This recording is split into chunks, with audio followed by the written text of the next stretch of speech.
कृपया चैनल को सब्सक्राइब करें एवं बेल आइकॉन का बटन अवश्य दबा दें।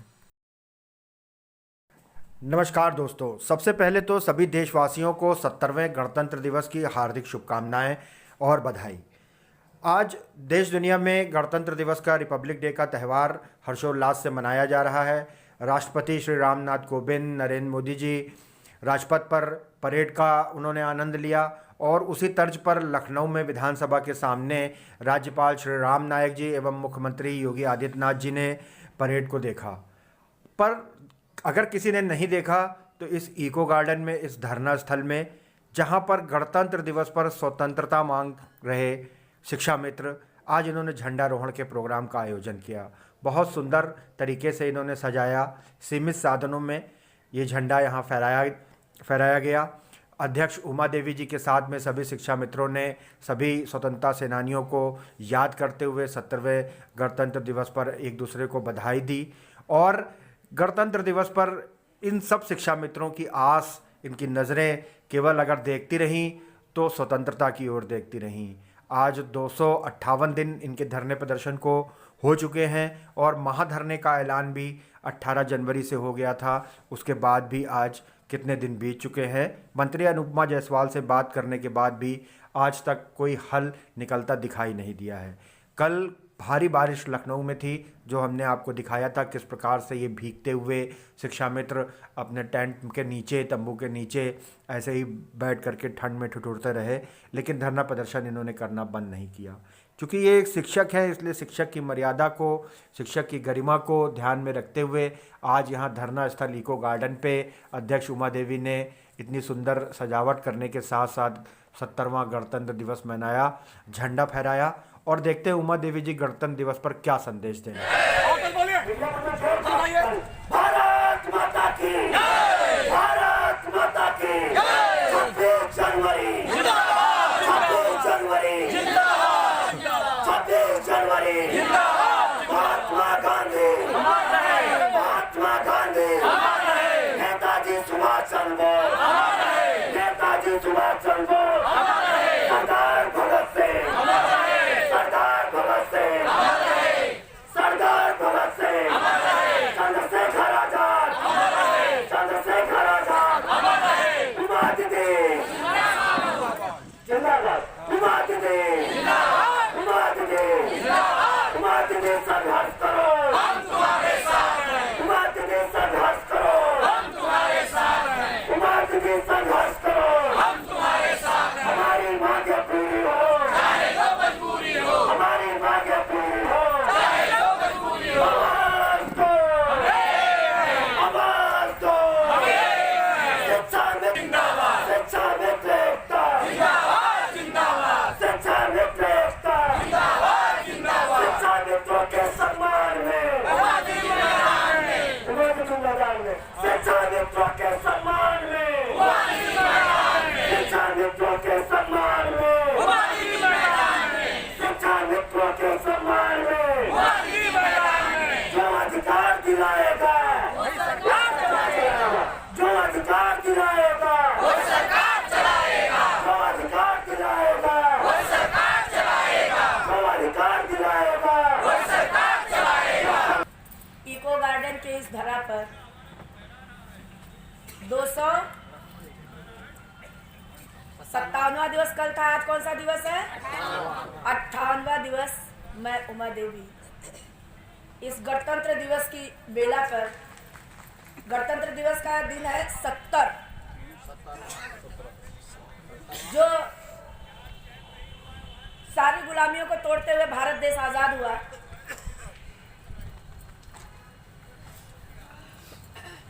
उस आजाद भारत में भी पहले उन वीरों को नमन करूंगी, उस सच्चे शहीदों को नमन करूंगी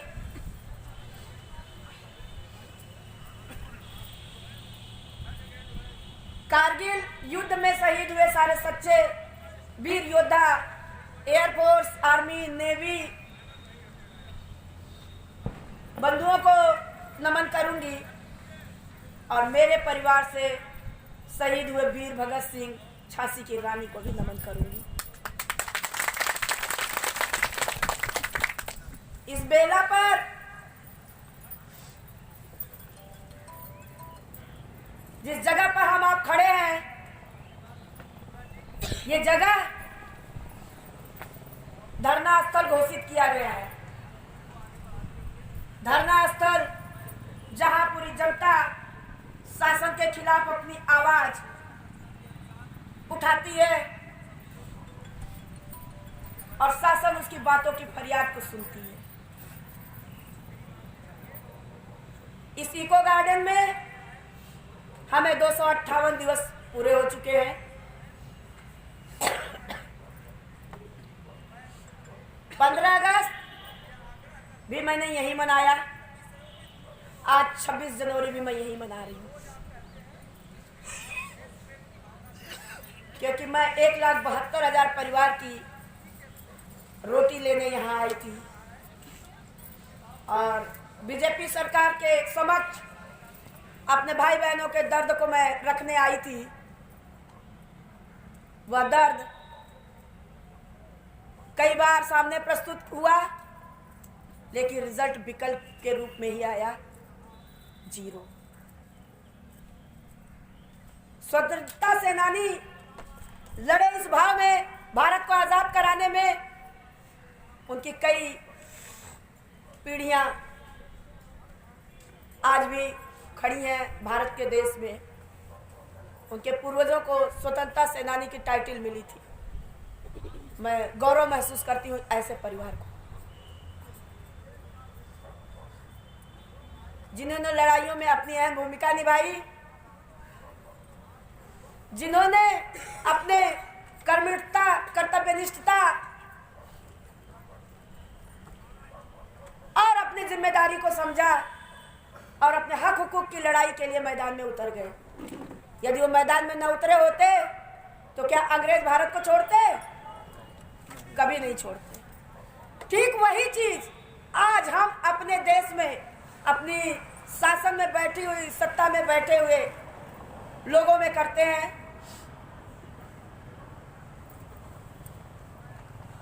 और अपनी मांग को उठा करके अपनी बात को मनवाने के लिए शासन में संदेश देते हैं। यही बेला आज यहाँ खड़ी है। मैं शासन से अपील करूंगी कि मैंने नियम कानून कहीं नहीं तोड़ा है, ना ही मैंने कोई ऐसी गतिविधि की है जिससे कोई 1,72,000 परिवार के ऊपर उंगली उठा सके। मैंने अपने हक के लिए, पेट की रोटी के लिए आपके समक्ष अपनी बात को भेजी है।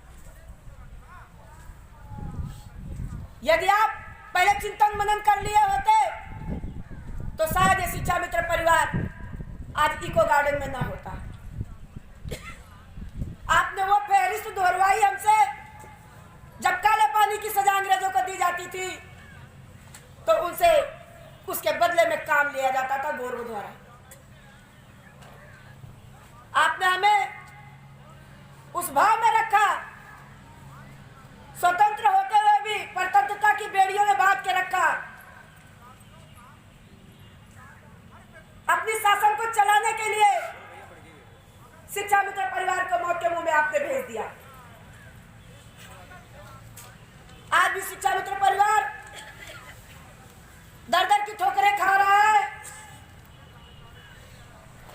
विषम परिस्थितियों में चल रहा है। मैं स्वयं इतने दिन से आपके सामने आवाज दे रही हूं।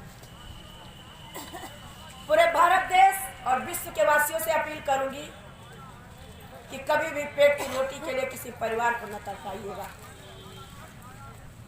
क्योंकि पेट की रोटी की आग ऐसी आग होती है जो कोई बुझा नहीं पाता है, चाहे वो राजा हो चाहे वो रंक हो। पेट की रोटी सभी को चाहिए होती है। और जिस शासन काल में महात्मा संत हो, उस शासन काल में लाशें उठे, जहां जीवों पर दया की परिभाषा पहले नंबर पे आती है, जहां जिस महात्मा के शासन काल में रोटी के लिए उनकी बेटियां मैदान में खड़ी हो, जहां बेटी बचाओ बेटी पढ़ाओ का नारा पहले नंबर पे दिया जाता है, वहां बेटियां जंग लड़ रही हो, और जहां सुशासन सुव्यवस्था की बात हो रही हो, वहां पूरी जनता आंदोलित हो। क्या सौहार्द होगा, क्या मंगल कामना होगी उस भारत देश की संस्कृति और सभ्यता का, जहां पहले लोग यहां से विरासत में ले जाते थे। आज भारत देश एक अलग इतिहास दोहरा रहा है, जिस इतिहास की कल्पना कोई कर नहीं सकता। क्योंकि मैंने एक आवाज उठाने की कोशिश की कि शासन हमारी पेट की रोटी की जो आवाज है उस आवाज को सुने और 1,72,000 परिवार को मौत के मुंह में जाने से रोक ले।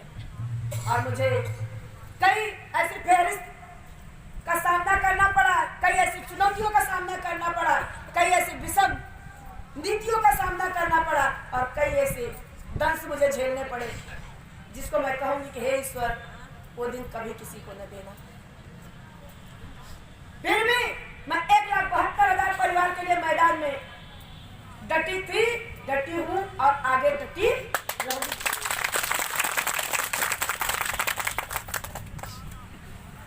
क्योंकि ये बेला आज सब लोग अपने अपने घरों में खुशी में मनाए होंगे। इसीलिए आज मैंने अपने भाई बहनों से कहा कि हमारे शहीदों ने ये आजादी बड़े आसानी से नहीं पाई थी, इसलिए आज हम इसको गम में न मना के खुशियों में मनाएंगे। हम इस इको गार्डन की धरा पे, क्योंकि उन्होंने जितनी परिश्रम, तपस्या, जितना खून बहाया, जितना कष्ट उठाया, ईश्वर न करे वो कष्ट किसी को उठाना पड़े। और उन्होंने उस कष्ट को उठाते हुए स्वर्णिम अवसर आज की जनता के लिए उन्होंने ला के दिया। आज जो आप स्वतंत्र होकर घूम रहे हैं, आज आप स्वतंत्रता का एहसास करते हैं और उसको आप अपने अक्षरों में मनाने का काम करते हैं। शासन के कुछ ऐसे भाव, शासन द्वारा किए गए कुछ ऐसे अत्याचार जो एक अध्यापक परिवार के लिए असहनीय होता है, और वो अध्यापक वर्ग पेट की रोटी के लिए रोड पर निकल जाता है, सड़क पर निकल जाता है। मैं उस शासन से अपील करूंगी, गुजारिश करूंगी कि महाराज जी, आप एक संत और महात्मा हैं, अब न देर करिएगा। नहीं तो जिस परिवार को मैंने माननीय शिक्षा मंत्री बड़ी बहन अनपुआ जी के कहने पर रोक रखा, उस परिवार को उग्र होने का मौका आप मत दीजिएगा। अब इसके बाद की मेरी गारंटी नहीं रहेगी, क्योंकि मैंने अक्षरशः आपके परिवार के आदेश का पालन किया और अपने भाई बहनों को समझा बुझा के घर भेज दिए। आज मैं कुछ समर्पित भाई बहनों के साथ जाबाज सैनिक और झांसी की रानी के साथ मैं इस मैदान में डटी हूं।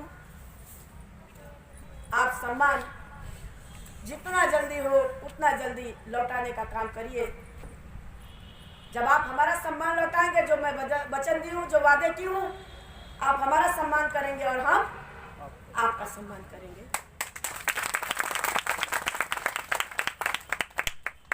यदि ऐसा नहीं होता है तो मैं पहले भी कह चुकी हूं खुले शब्दों में, आज इस गणतंत्र दिवस के अवसर पर भी कहती हूं कि जब मेरा सम्मान आप वापस नहीं करेंगे तो जहां आप मांगेंगे वोट, वहां हम उतर के करेंगे आपका विरोध। क्योंकि हाई पावर कमेटी का गठन हुआ, ब्राह्मण भाइयों ने जनेऊ का परित्याग किया, सुहागिन बहनों ने विधवा बनी बाल उठा के, हाई पावर कमेटी को लेकर निर्णायक मोड़ आया 0। दीपावली तक खुशियों का दीपक आपने देने का वादा किया, वो अभी आया 0। लेकिन आज की वार्ता अगर आपकी निरर्थक होती है तो ये बेटी आपकी एक भी बात